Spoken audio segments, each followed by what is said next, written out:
The Samsung Galaxy S26 Ultra is by far Samsung's best Galaxy S phone yet, and while it doesn't reinvent the iconic Android handset, it moves the design, power, AI, and creative capabilities in a positive direction and without raising the price. People will be talking about the privacy display and super steady video for some time to come.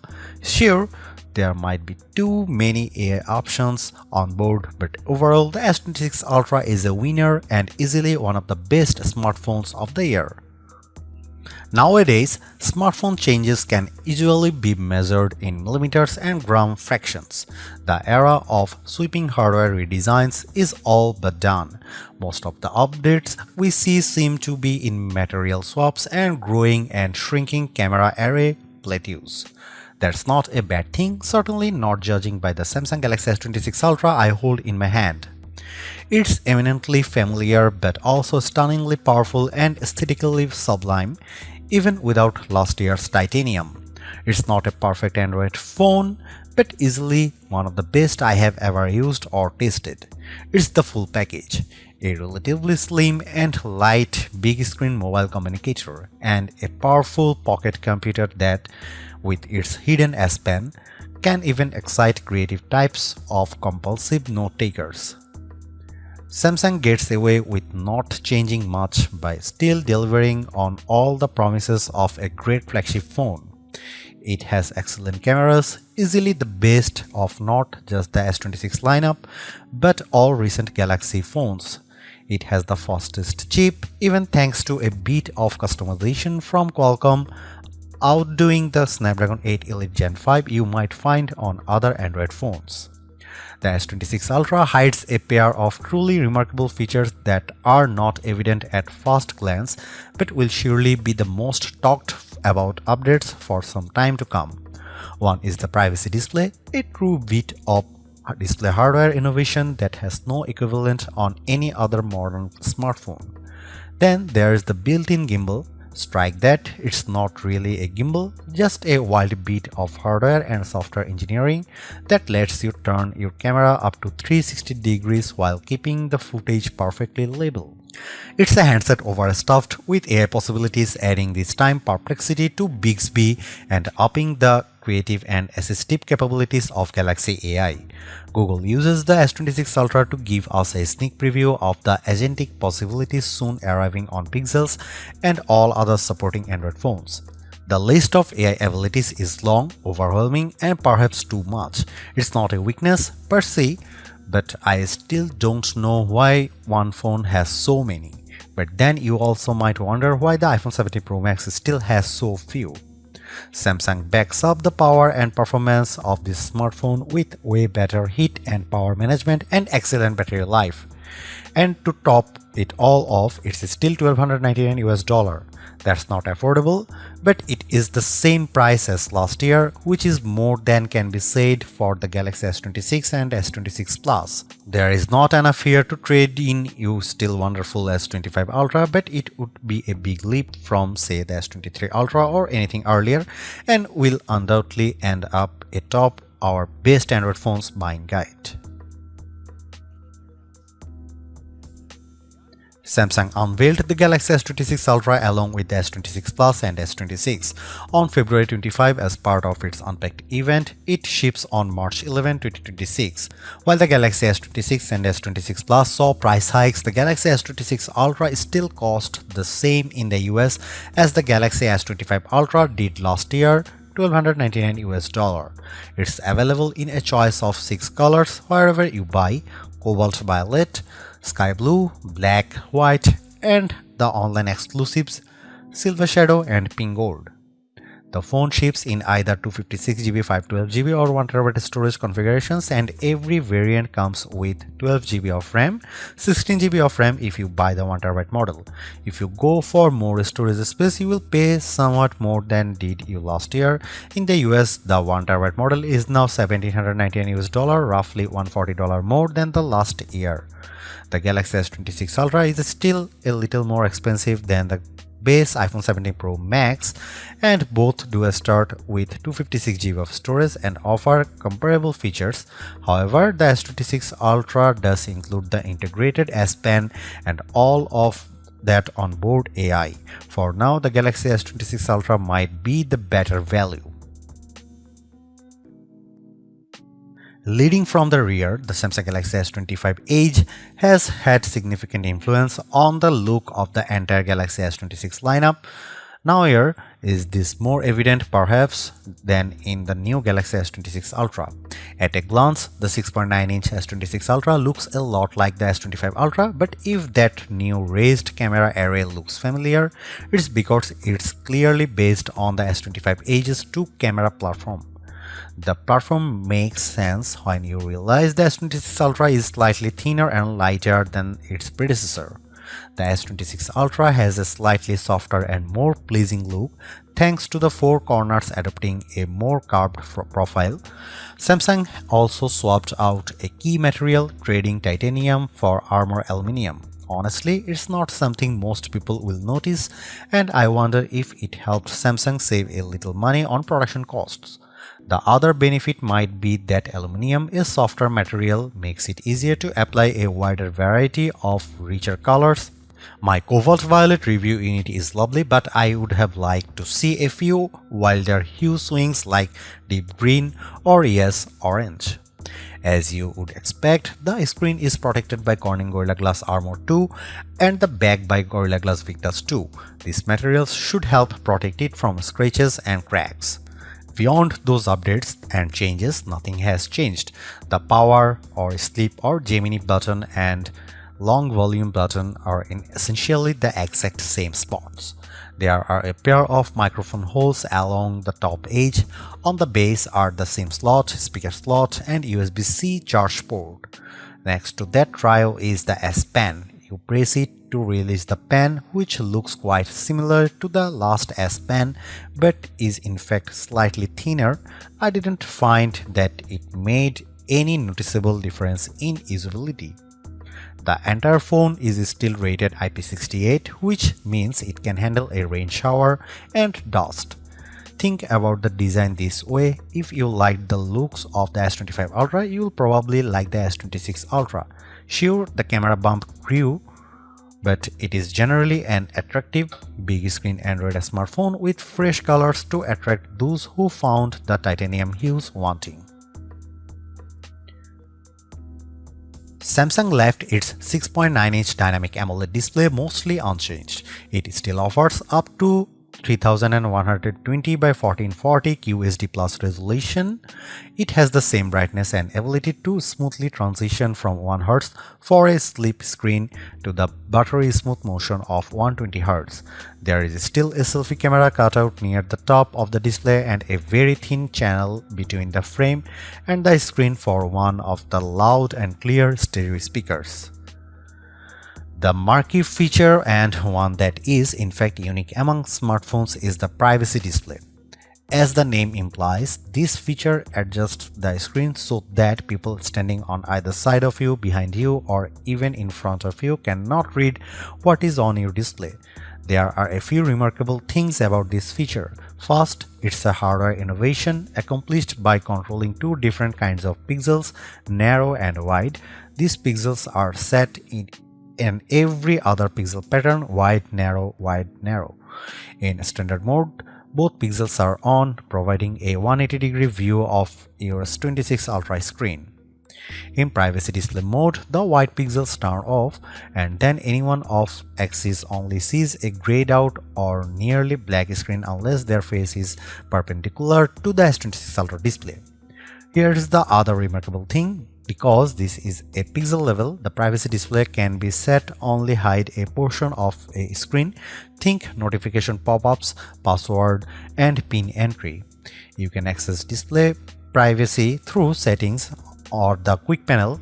On there, it lets you turn it on for the whole screen or set conditions: PIN, pattern, password, and notification pop-ups. I turned on privacy display and could immediately see it at work. First, I noticed that my own screen view looked slightly desaturated.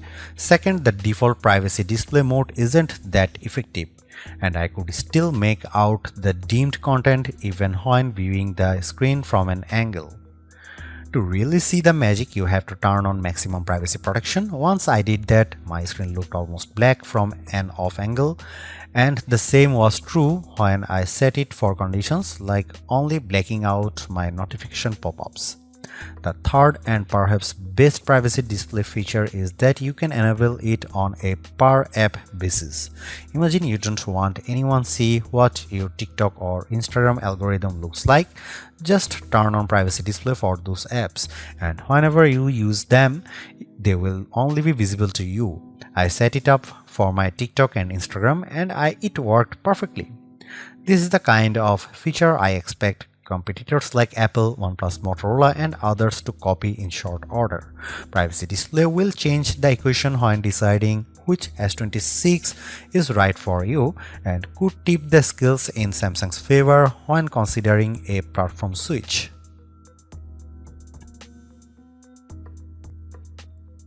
Direct comparisons of the Samsung Galaxy S26 Ultra with, say, Apple's iPhone 17 Pro Max don't entirely make sense.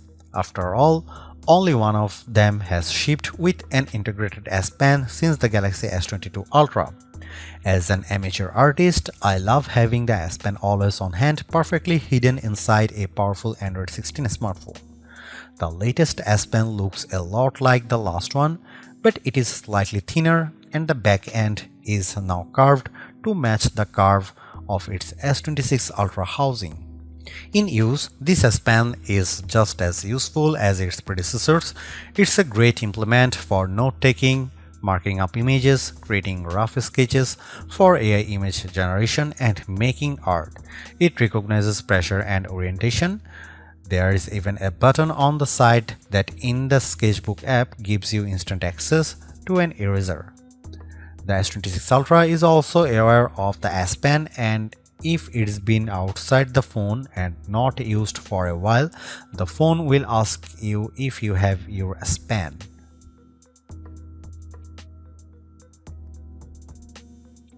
Before we dive into the photographic performance of the Samsung Galaxy S26 Ultra, let's pause a moment to look at the virtually unchanged camera array and selfie camera. The main camera is 200 megapixel and f1.4 aperture. The 5x telephoto is 50 megapixel, also provides the 10x zoom through a sensor crop. Its aperture is f2.9. The 3x optical lens is 10 megapixel f2.4 aperture. The ultra wide is 50 megapixel f1.9 aperture, and the front facing camera is 12 megapixel f2.2 aperture. What's not evident there are two significant changes on the 200 megapixel main camera and 10 megapixel 5x optical zoom. Both camera features wider apertures, which allows them to capture more light and makes them more effective in low light situations. In practice, this is an excellent set of lenses, and based on megapixels, they all beat the iPhone 17 Pro Max's 48 megapixel lenses. However, even on the 200 megapixel camera, you will be default to shooting at a pixel binding 12 megapixel. The iPhone 17 Pro Max defaults to shooting at 24 megapixel. I shot photos using all the cameras, often capturing the exact same image with the Galaxy S25 Ultra and iPhone 17 Pro Max.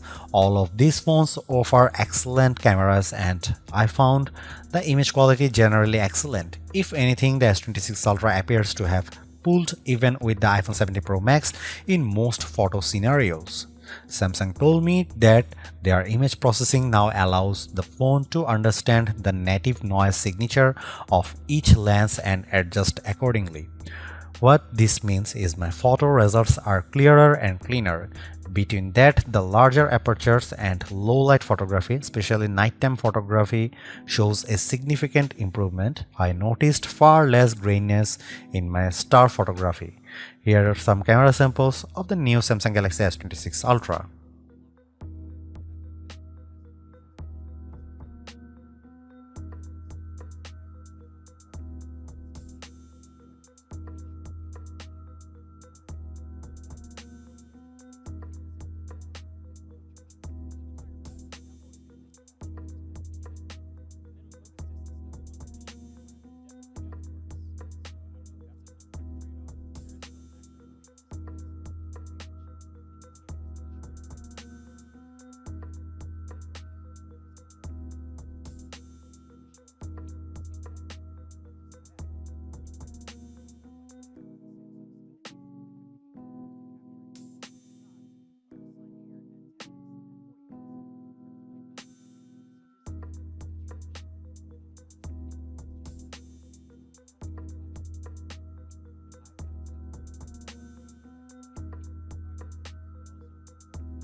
Few phones illustrate our oversaturated era of generative AI more than the Samsung Galaxy S26 Ultra.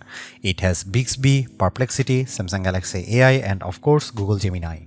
Each has a role, some multiple roles, and there can be some overlap. Samsung's long-term goal is for people to see this as an AI phone but not think very much about which AI got you where. Basically, the phone will get smarter over time, especially as its agentic capabilities grow and start to proactively do your bidding.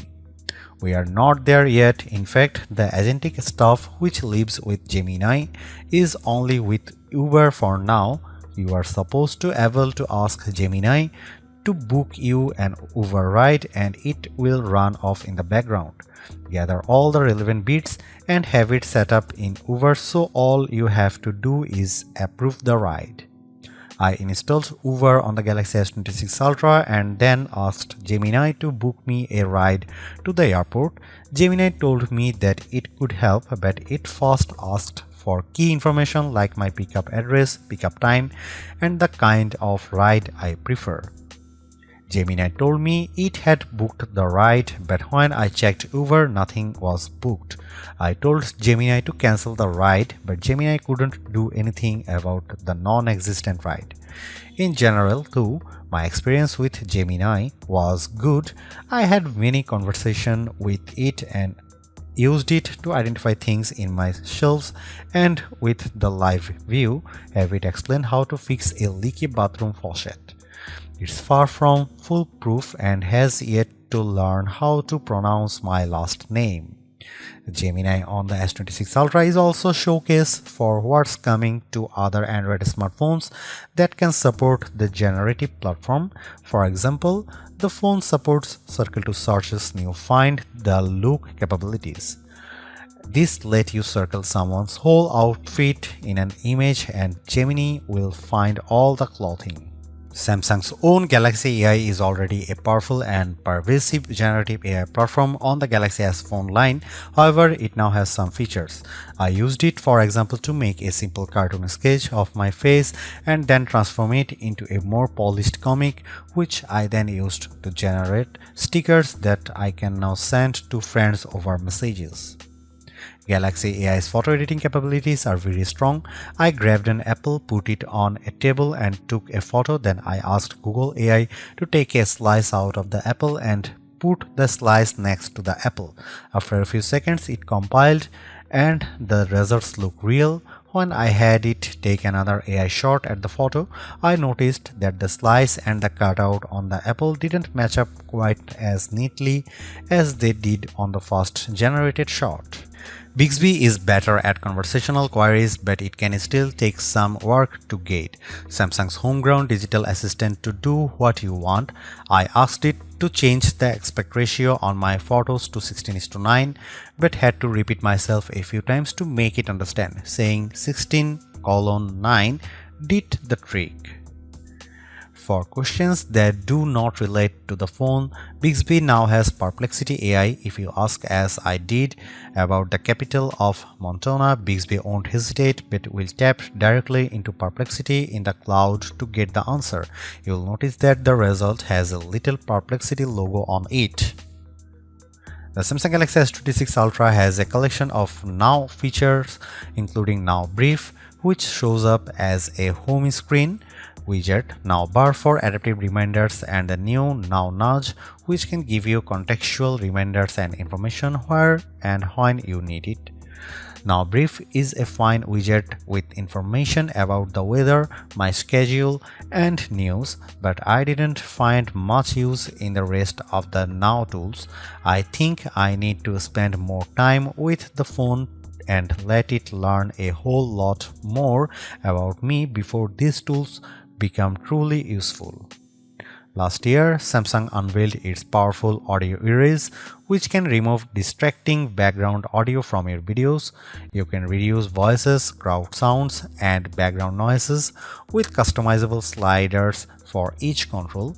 It's effective, but if you turn the noise reduction all the way down, voices can end up sounding a bit robotic. More intriguing is Audio Eraser's new third-party app capabilities, which you access via the quick panel. I tried it with TikTok and YouTube and could tell it sharpened and raised the dialogue a bit over background noises, but otherwise did not find it all that useful. I like many of these AI tools, but I do think the system is a bit overloaded with options. I look forward to a time when there is more consistent AI approach with zero redundancy. If one onboard AI can handle a task, there should not be another waiting in the wings to do the exact same thing. Every year, Samsung gets the fastest available Snapdragon for its flagship smartphone, and every year it convinces Qualcomm to customize the chip, squeezing out a few extra gigahertz of speed just for its phones. In truth, the Qualcomm Snapdragon Gen 8 Elite 5 for Galaxy is about more than just speed. It's customized to work better for the Galaxy S26 series across a range of tasks. Samsung claimed that it brings faster CPU, GPU, and NPU performance. This translates into better Geekbench benchmarks than the similarly named Snapdragon chips in last year's Galaxy S25 Ultra. Single-core and multi-core scores eclipse those on Apple's A19 Pro. GPU screens are harder to compare to. The iPhone 17 Pro Max silicon appears to be significantly ahead of those on the S26 Ultra. Benchmark numbers tell you little about real-world performance in everyday use. That last Ultra was fast, and this new S26 Ultra is fast. There is enough headroom that I doubt anyone will notice the difference. The NPU powers some pretty impressive local AI. I played PUBG and Asphalt 9 Legends on the phone and was impressed with how the games looked and the smooth and fast performance. Better yet, the S26 Ultra never got warm. I will credit the new vapor chamber with the cooler performance. The Galaxy S26 Ultra CPU is backed by 12GB of RAM and 256GB of storage. I can get 16GB of RAM if I pay for the pricey 1TB model. Overall, this is a fast device ready to accomplish a range of tasks, including running some impressive local AI models. The S26 Ultra sticks closely to the familiar Galaxy formula, but it is one that clearly works. Performance is blazing, Samsung's software ecosystem is extensive, and photography largely keeps pace with the Western competition. The S Pen continues to have its vocal supporters, and Privacy Display can legitimately claim to be the most interesting new phone tech of 2026. Anyone demanding the biggest batteries or best camera sensors probably started shopping elsewhere a few generations back, and the S26 Ultra's minimal gains on the later haven't done anything to change that. The pro-level video features, while very sleek, don't have mainstream appeal. Samsung AI's seeping into every aspect of the operating system is beginning to grate too.